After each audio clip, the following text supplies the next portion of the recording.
Hello, Professor. Today we are going to present debate about the topic strict laws create better societies. In this presentation, we will show arguments both in favor and against this idea. We will also mention some countries where these rules are applied in order to support our arguments with the real examples.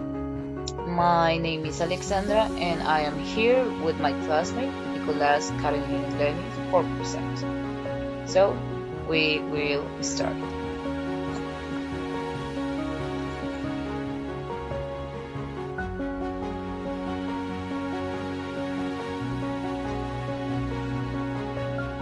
In my opinion, strict laws create better societies. For example, in Singapore, there are very strict laws about public behavior. People can get fined for actions like littering, vandalism, or even chewing gum in public space. If someone breaks the law, they can face heavy fines, community service, or even corporal punishment in serious cases. Because of this, Singapore is one of the safest and cleanest countries in the world. Crime rates are very low and people respect the law. This shows that when laws are strict and consequences are clear, people tend to behave better and societies becomes more organized. This shows, in my opinion, strict laws. Hello everyone, my name is Frank Nicholas, and today I want to challenge a common belief that the strict laws automatically create better societies. While it may seem logical that harsher rules lead to more order, history and reality show us a different story. First, strict laws often create fear and not respect. In countries like North Korea, the government enforces extremely harsh laws with severe punishments. So people obey, but not because they believe in justice. They obey because they are afraid. As a result, there is control, but not freedom, not trust, and certainly not a healthy society. Second, strict laws do not resolve the root causes of problems. For example, during the war on drugs in the United States, though sentencing policies were introduced to reduce drug use. However, instead of solving the issue, it led to mass incarceration and affect vulnerable communities. The problem didn't disappear, it simply changed form. Third, extreme legal measures can lead to abuse of power.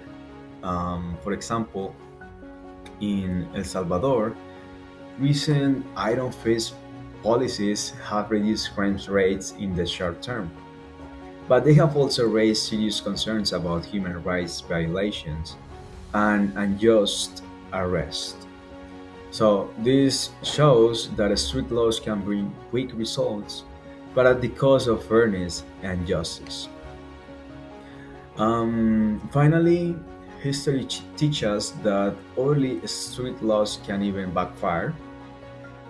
During the prohibition in the United States, alcohol was banned completely instead of eliminating its consumption. It created illegal markets and strained organized crime, led by figures like Al Capone and Pablo Escobar. So this proves that when laws are too rigid, people often find ways around them. So in conclusion, strict laws may create order on the surface, but they don't build strong, fair, or sustainable societies. A truly good society is not built on fear, but on justice, opportunity, education, and trust. Well, that was my point of view, and thank you. Hello everyone, my name is Caroline Salas.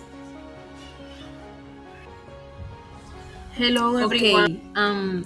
Today I want to defend the idea that street lamps create better societies. I use Germany as an example.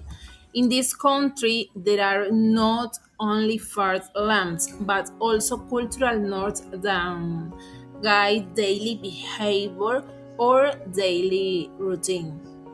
For example, Germany is known for its strict rules of coexistence and strict punctuality and a mandatory silence, especially the Sundays and at night, and rigorous um,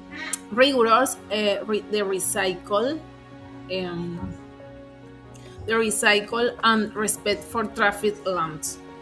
In conclusion, I think that street belongs together with a culture of respect does not limit people, but rather help build a fairer and safer and more harmony society. Thank you very much. Hello, I am Glenis, and today I'm going to talk about the United Arab Emirates. This is a Muslim country and they are governed by the Sharia. The Sharia is the ethical and moral code of conduct of the Islam.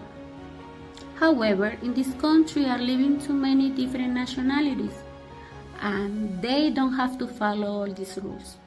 That is why the governments create a flexible code of conduct for the foreign people.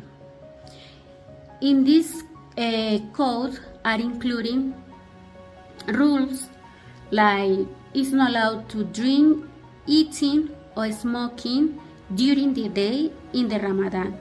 Ramadan is the holy month for the Muslim. Also, it's not allowed to demonstrate affection in public places. The people have to wear modest clothes in the holy places. I was living in this country for a long time. I followed all these rules, but I wasn't agreed with some of them. Why? For example, if you kiss your girlfriend or your boyfriend in a public place and somebody feel offended, they can accuse you with the police. Or during a hot day, you want to drink some water and it's Ramadan and somebody feel offended, they can accuse you. I am not agreed because it's not my faith. I don't have to follow this, but I can become a criminal for this. Hello, I am Glenis. Well, to conclude, street laws are not always the enemy. They are not always the solution either. In certain situations, especially during times of crisis or high levels of violence, street laws can be necessary. They can help restore order, provide control, and protect citizens in the short term. We can see this in countries like El Salvador, where strong measures have reduced crime quickly. However, the problem begins when street laws become the foundation of a society instead of a temporary response.